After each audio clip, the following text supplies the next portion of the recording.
You're listening to the Life Coaching Secrets Podcast, episode 161.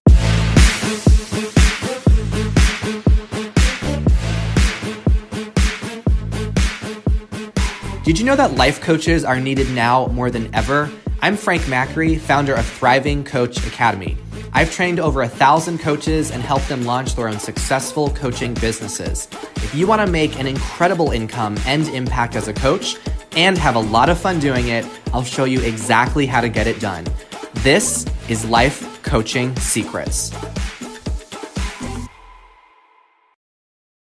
What's up, coaches? In this episode, I'm going to talk about a challenge that plagues the coach community, and that is called niche resistance. So maybe you're a coach and the idea of choosing a coaching niche brings about a lot of overwhelm for you. Maybe the idea of limiting your coaching to a particular audience or addressing a specific challenge really stresses you out because you'd rather have the ability to work with more people on more challenges in their life.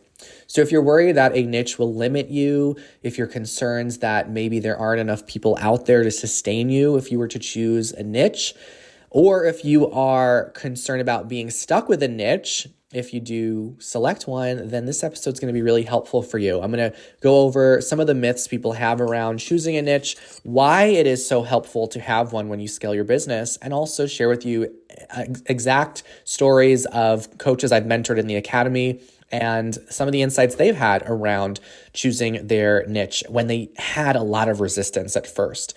All right, so let's dive into this. Now, you might wonder, first of all, what is a niche and why would it benefit you to have one? So a niche or niche, however you pronounce it, is simply specializing as a coach.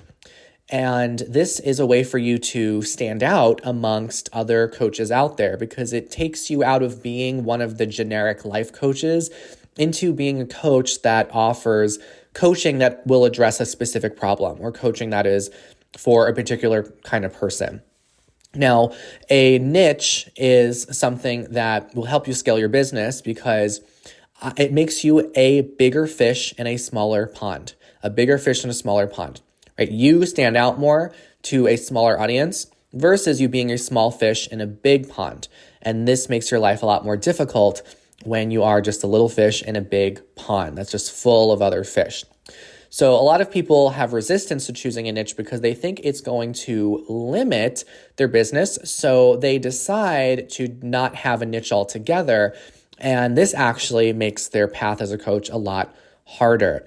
When you don't have a niche in your business, what you end up relying on in order to grow your business is your charisma. So you have a charisma-based business where people are randomly drawn to you simply based off of your charisma. Just here and there, you might attract the occasional client versus having what's I call a problem-based business. And this is a coaching business where you are, regardless of your level of charisma or your personality, you are able to attract people who are looking for support on a particular challenge that they're having in their life. And this is much more scalable, and it's also a lot simpler than if you have no niche and are relying on your personality and your charisma to grow your business. Now, a lot of people think that you must have a niche right away in order to have success as a coach, and I don't think this is true. For a lot of coaches, for myself when I got started, I didn't have a niche because I didn't really know which one I wanted to focus on. So I put myself out there as a coach, and I would attract people from all walks of life, and I was able to begin my first few clients without having a niche. And I found that this is a practice that works really well because it also exposes you to different types of people and different challenges, which will help guide you towards the niche that you might want to eventually specialize. And oftentimes the answer is right in front of you. And by having a little bit of exposure into the coaching industry, you'll realize that your niche has been there all along, or you'll find that your niche chooses you, like your niche finds you in a way. Like the people that you just naturally attract may have a similar type of challenge, and you might find that if you're not able to know what your niche is, think about the people that you naturally draw in and attract and the particular types of problems they have. Like one of our coaches in the academy noticed that a lot of people were reaching out to him, even though he never marketed to this audience. A lot of people were reaching out to him asking for support on how they can start their own podcasts.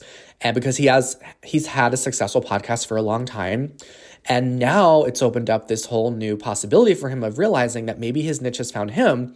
And that could be an amazing opportunity for him to pursue with his coaching business. So sometimes your niche will find you, and you don't need to have it selected from the start.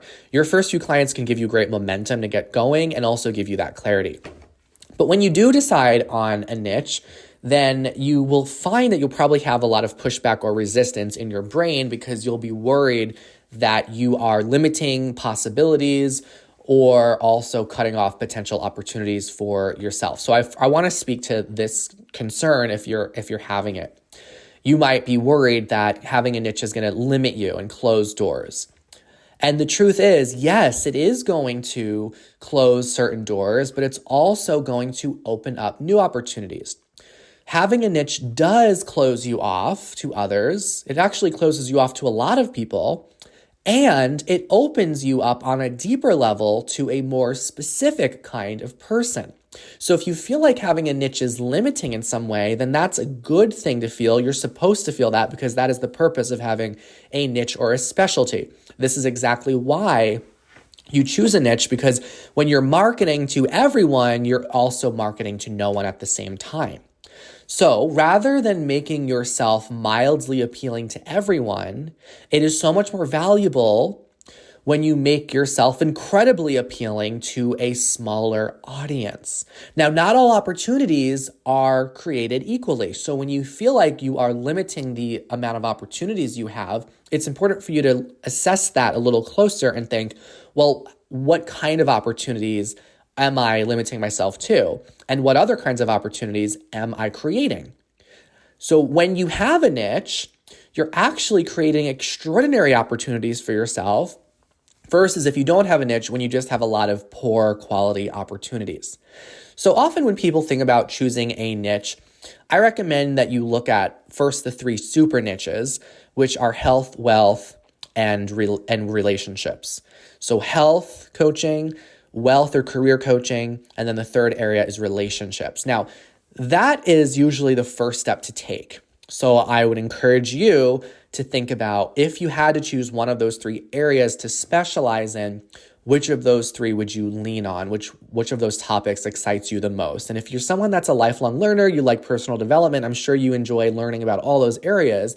But if you had to choose one, which one would it be? Maybe it's the one that aligns mostly with your life path and some of the personal challenges that you've overcome as well. Which area do you most love learning about?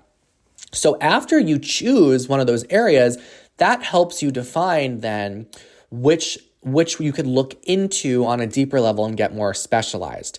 So sometimes one mistake I see some coaches make is they'll say, okay, I'm going to do relationships, so therefore I'm a relationship coach. Well, that's still very broad. So you want to take it a step further and see how you can assess and address a specific challenge within that super niche. So for example, if you do choose relationships, maybe you want to do dating coaching. Well, even though it's a bit clearer and more specific, it's still quite broad because there are many types of dating scenarios you could support people with, right? And also different types of people you can help with dating. You might help men and women. Are you helping heterosexual relationships, same-sex relationships? If you're helping someone date in college versus date after a divorce versus date after a spouse passes away, all these different scenarios will require different levels of support and different types of resources. And you'll also market yourself differently because you'll be speaking to those different problems. So each one of those I just shared could be an entirely its own niche. And for every niche you have, it's its own business. So if you're someone that's trying to juggle multiple niches at once, that's like trying to start multiple businesses at the same time. And it's like how that expression goes, where if you're trying to chase 2 rabbits, you end up catching none. This is what happens when you try to launch multiple niches at the same time. So if you are having a no niche approach to your business, then you're probably just having marketing that is mildly appealing to people. You're talking about challenges that are mildly urgent for people. So it's not really having much of a connection, versus if you are addressing a specific and urgent challenge that fewer people can relate to and take action and will take action on because it's a stronger and more urgent challenge. It is so much more valuable when you're growing your coaching business to be narrow and deep instead of wide and shallow. As I talked about earlier, right, when you're having a no niche approach in your business, you are a little fish in a big pond, and the pond is very wide, it's very shallow. There's so many people in it, it's shallow, you don't really go deep because you're not really speaking to a specific or urgent problem. When you have a niche, it's narrow and deep. You become a bigger fish in a small pond. You get to go deep into a specific challenge, and you stand out because you are addressing something that fewer people address. It's like if you were to have a challenge with your health and you had a particular issue with your heart, right? Who are you going to find more value in pursuing? A primary care doctor who's more general, or a cardiologist who has specialized training, knowledge, and experience in dealing with heart issues? Which of those is also in higher demand and gets paid more? It's going to be the specialist. So this is why it is so valuable to have a niche. This is also why inside the Academy, we give niche training. We teach you how to coach in all these different areas, so that way, once you do specialize, you'll be able to have the coaching tools and resources to help your clients navigate challenges in that particular area. So one example I want to share of a coach I recently mentored, he was having that situation where he was wanting to pursue two different niches at the same time. He was really passionate about dating and wanting to offer dating coaching, but he also wanted to help people that had ADHD. And both of those were kind of mild. They weren't bad, but they were kind of they were meh niches. And he realized that if he were to be chasing both of those, he was probably not going to have much success with either of them because he's chasing two rabbits at the same time. But when we had some conversation about it and I gave him some coaching, the insight came up of what about combining those two into one? So instead of coaching either people with ADHD or people that are struggling with dating, he coaches ADHD individuals who are having challenges in their dating lives. So he provides dating coaching to people with ADHD. And that, in that moment, he realized that it was like all of the ideas opened up for him of how to market his business and how to focus it. And that made him a much bigger fish in a smaller pond just by combining those two. Because if you have one niche and you want to add another, you want to pursue both at the same time, then you're going to need an entirely separate website, a separate offer, a separate marketing strategy. You don't want to double your work. Just simplify it by having one niche. All right, so you might feel like if you are choosing a niche that you are, you're thinking that there's not really a lot of people out there. This is another big niche resistance topic I hear, which is there's just not a lot of people out there. And I much rather would just speak to a larger audience and have a message resonate with more people. But unfortunately, what happens is if you have no niche and you're speaking very broadly and you're just mildly appealing to a wide audience, then it translates to very little income and very little impact as well. Okay, so the whole point, again, of having a niche is to limit you in some way. Okay, that's the point of it. You go narrow and deep. Now, think about this as well. Even if 1% of the population falls into your niche, you are still set for many lifetimes as a coach with all of the clients you will ever need, all the money you'll ever want to make, and all the transformation and impact you'll ever want to have. So if we think about like 1 million people, let's imagine there's a population of 1 million. And even just 1% of 1 million people fall into your niche, that is 10,000 clients. 10,000 clients. Now, if each of those clients were to pay you $1,000 for your coaching, which is at the lower end, if they were to pay you $1,000 each, that's $10 million right there. That's $10 million. And that's just if you offered $1,000 for coaching, which is on the lower end. If each client paid you $2,000, that's $20 million. Okay, now, and I'm using just this random number of $1 million for simplicity, but the population out there is much higher than that. But hopefully you understand the point I'm making, which is that even if there's a very, very tiny portion of the population out there that fits within your niche, you will be set. You will be more than set with all of the income you can make and the clients that you will work with. Now, another reason people often have niche resistance is because they start to pursue a niche and they don't see those results right away. And they think, oh, well, something must be wrong. This comes from having a need for instant gratification. And if you don't get that instant gratification, you start to question everything, and then you change course rather than doubling down on the path that you're on. I made an episode on this recently called Playing the Long Game. Like a few months ago, I have this episode I put out on that. And what I talk about in that is the importance of really following through with the decisions you make in your business long enough so you start seeing results. The same that you plant the seeds is not the same day that you're going to enjoy the fruit. So yes, you probably won't see results from your niche for the first few months. That's absolutely normal. Those are just a bunch of seeds that you've planted. And if you double down and you commit to it further, continue putting value out there for a particular niche and speaking to a particular problem, then you will see the clients come. You will see them start knocking on your door and calling you. Now, if you feel like that you're not choosing a niche because you don't want to be stuck to a niche, I want to give you a reframe on this, okay? Because imagine like you fall in love with someone and then you think, oh, well, I guess I'm stuck with this person forever, versus thinking, I'm committed to this person now. And how great that I get to be committed to someone because I get to have a deeper understanding about who they are. And this is the reframe you want to have when you think about choosing a niche. It's not something you're stuck with. It's an opportunity for you to commit to a person and commit yourself to understanding a particular problem on a deeper level. You get to offer something more valuable to them because of this level of commitment that you have. Now, I want to also finish with another example of coaching that came up in the academy and the insight that this coaching student had on her niche. So she was thinking about doing some kind of career coaching, and she was talking about helping individuals that were not satisfied in their careers. So here's the thing. If you're looking to do coaching on that, there's a few important questions that you'd want to think about.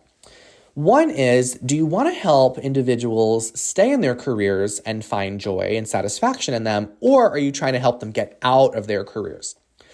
And the reason why this is so important is because when you're choosing a niche, it's important to know who you're really marketing to, like who's the person that's actually going to pay you. So if you're wanting to help individuals, employees find satisfaction in their current careers and stay in their careers, then you are not going to be marketing to those individuals themselves. Think about how bizarre it would sound if someone were to be in their career, they're hating it, and they're going to pay you thousands of dollars for you to coach them on how they can love their career, right? Have you ever heard of that happening? The path that you're actually going to take instead is you're going to market to the employers or to the executive team. They're going to be the ones that pay you, and they'll be hiring you to offer some form of leadership development or leadership development coaching. So this is more of actually a corporate route. The way you get your foot in the door, if you're helping people find fulfillment in their careers, is by doing leadership development, where you will often start out by being invited as a speaker and provide some kind of training or workshop or presentation to a team. And from there, that organization may continue to hire you to provide ongoing coaching to their employees. So that's how you would begin if you're looking to do work that helps people find more joy and satisfaction in their careers. And this is why in the Academy, we also give a lot of done-for-you presentation templates to help you know exactly how to present and do workshops and all of that. Now, if you're wanting to help people leave their careers and have more fulfillment outside, then you're not going to be marketing to their bosses and be saying, oh, let me help you help your team quit. Like, let me help your team figure out how to exit their time with your organization. That's not how it's going to work. In this case, you're going to directly market to the employees themselves. They're going to be the ones paying you. You're going to be helping them either quit and find a new career or quit and start a new business. Okay. And then you get to decide which of those paths that you'd like to take people, because either one, again, is its own niche and its own business. So you don't just want to help people leave their career. You want to distinguish, are you helping them find another type of career, or are you helping them starting their own business? So this particular student I was mentoring, she realized she wants to help people leave a certain career path and start their own business. And from there, we even got even more specific. What kind of career are they going to start, or business are they going to start? There's so many options. You can help people start real estate careers, or become personal trainers or graphic designers or coaches or consultants or authors or speakers, or get into e-commerce. Like, there's so many industries. Each one you'll provide different resources to each one. So to make you the biggest fish in the smallest pond, it's so important to get clear on that. Now, I know if you're listening to this, you're probably like, wow, I have no idea where I would even go. This is why in the Academy, we give you that lifetime business mentorship and support. We will help you. Whenever I have a coach who wants support on their niche, they often have spent months, if not years, just so tired of trying to figure out what their niche is. And if you give me 20 to 30 minutes with you, we will have your niche clear in a 20 to 30 minute conversation, no matter how long you've been trying to wrap your head around your niche. I promise you. It's amazing. So this particular student I was mentoring realized that she wanted to help people. I think she ended up landing on help them create their own books and become authors. So quit their jobs and make an income by becoming an author. Like, how awesome is that? And how specific is that as well? So she became a big fish in a small pond. Okay. Now, if you are really overwhelmed and you're like, oh my gosh, I just can't decide, again, start with those 3 super niches: health, wealth, or relationships. These are the 3 big areas that you want to begin with, and then see which one you're more naturally drawn to. And within that area, which kind of specific challenge would you want to help people with?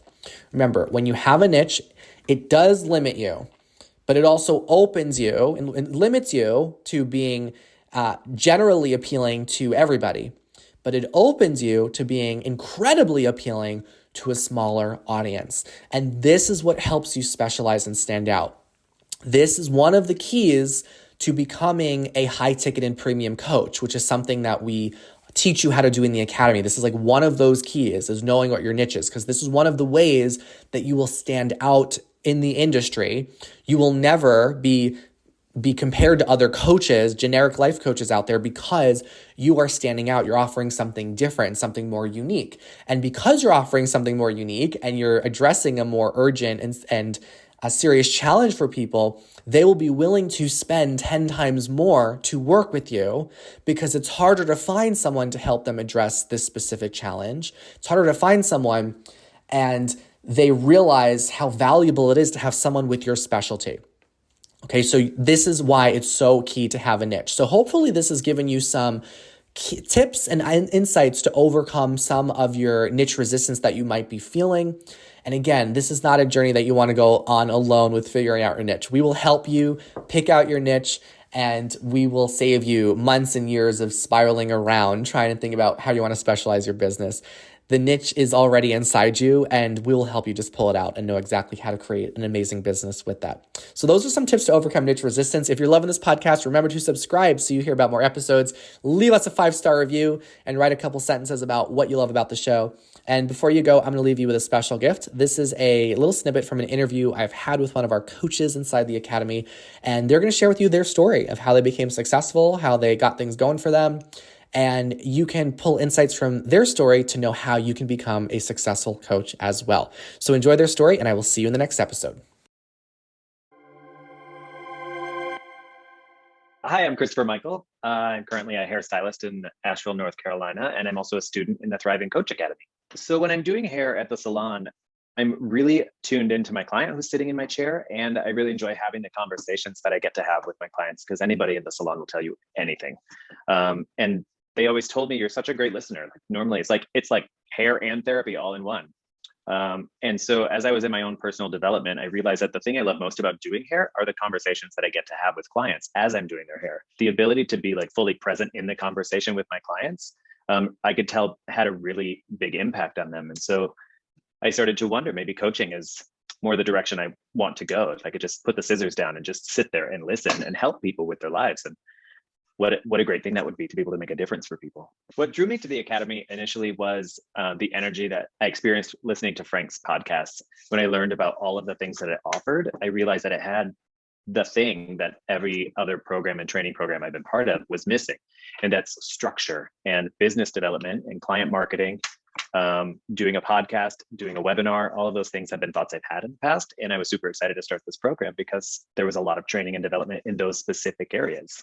I think my favorite thing about the coaching program or the Academy is all of the practice coaching that we get.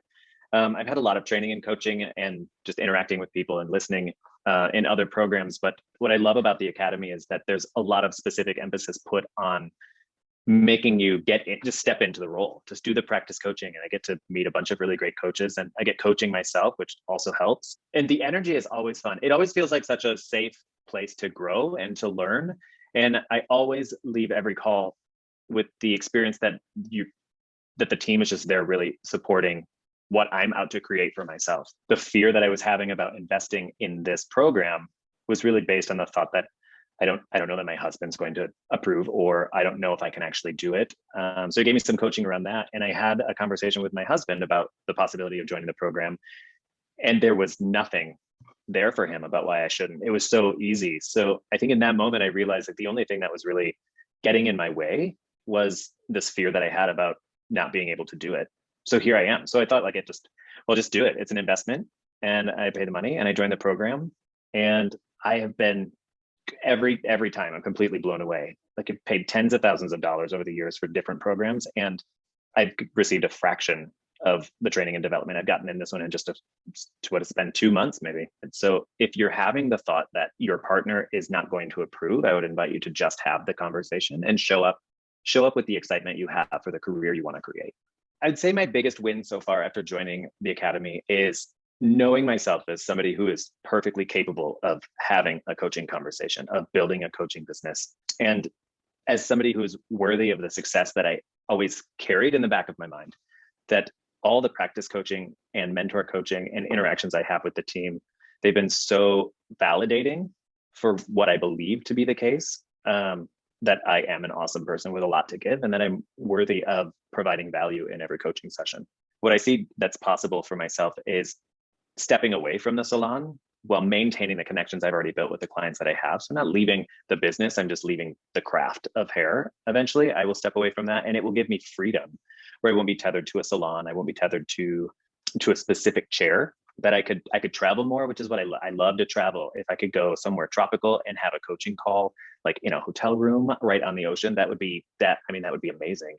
And being able to get paid while traveling and working and loving what I do. There's great money to be made in the hair industry, but there's such untapped potential, I think, in the coaching industry, where you could be anywhere in the world and be doing this work. You could have clients anywhere in the world and just to push up a button, build a very successful business, making $10,000 a month. Now that I'm in the program, I've been in the program for 2.5 months. It's so obvious to me that the amount of value packed into this program far exceeds. Like, I've been looking for this program for 7 years. I've been in this work 7 years, and this program has like everything that every other program was missing. It was like maybe missing from this program or this part missing from this program, but this Thriving Coach Academy seems to have all of the elements that were missing piece by piece in all of the other programs in the past 7 years. So if you don't want to wait 7 years to discover what's possible, then I would say, like, just throw yourself into it. Because it's not just a program. It's like really access to the rest of your life.